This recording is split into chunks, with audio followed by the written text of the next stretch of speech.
Anti-Counterfeiting Trade Agreement. The name is misleading. The original idea of ACTA is to internationally protect intellectual property. It's supposed to help prevent product and trademark counterfeiting, like fake copies of expensive goods, misusing trademarks, like using a well-known car brand on tampons, for example making General Motors tampons. It will safeguard research investments in development of products, e.g. medical patents or pharmaceutical products. It's also supposed to support artists and journalists and allow them to produce higher quality work and internationally harmonise copyright laws. Sounds great, doesn't it? But there's a twist.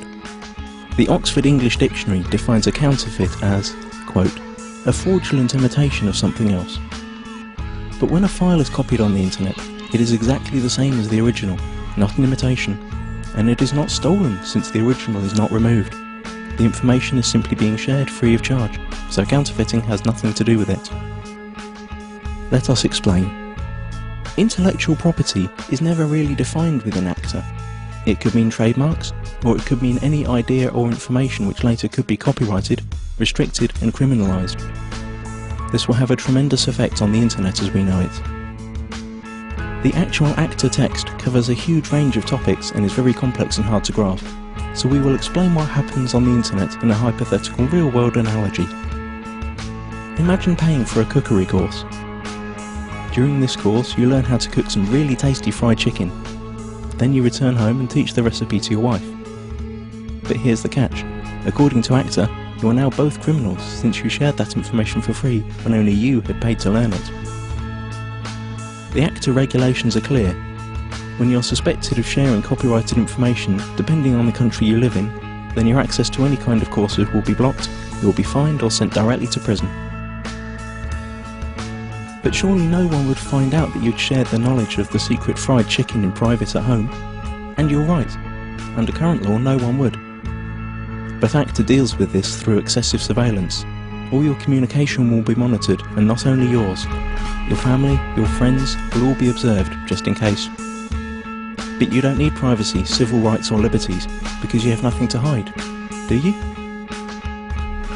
Now that you know the principle, let's see how it will be applied on the internet when ACTA comes into effect. You can imagine your internet connection like a conveyor belt running in two directions. Along the conveyor belt, packets of data are coming in and going out of your computer. Under ACTA, ISPs, the company you pay for access to the internet, will be forced to open up and inspect every single data package you send or receive to look for copyrighted information. Send or receive copyrighted info several times and you could be disconnected from the internet or face criminal charges. That means if you send an MP3 to your friend through an instant messenger, upload a video of a party which played copyrighted music, or quote a copyrighted newspaper article in an email, you're gone. That's it. As if that wasn't enough, the information about the news article you sent via email will be sent to the publisher, and based on their claims you could be fined or sent to prison. ISPs will also be required to constantly check that no copyrighted material or links to copyrighted material are found anywhere on their servers. This will be fatal for sites that hold any kind of user-generated content, like music, pictures or video. How could YouTube or Twitter work under a law like that? So the internet as we know it is on the brink of destruction. But at least you'd think that the money from all these lawsuits would benefit creative people. But musicians, writers, movie makers, journalists, software developers and researchers also lose, because they are now held by the same rules. Protected ideas now can't be reused, refined or developed any further. Even parts of sentences could be protected and made restricted by copyright. The whole agreement only benefits a small part of the industry, the so-called content mafia. Media publishing companies like the RIAA and the MPAA, who have long tried to solve the internet problem that threatens their obsolete business model.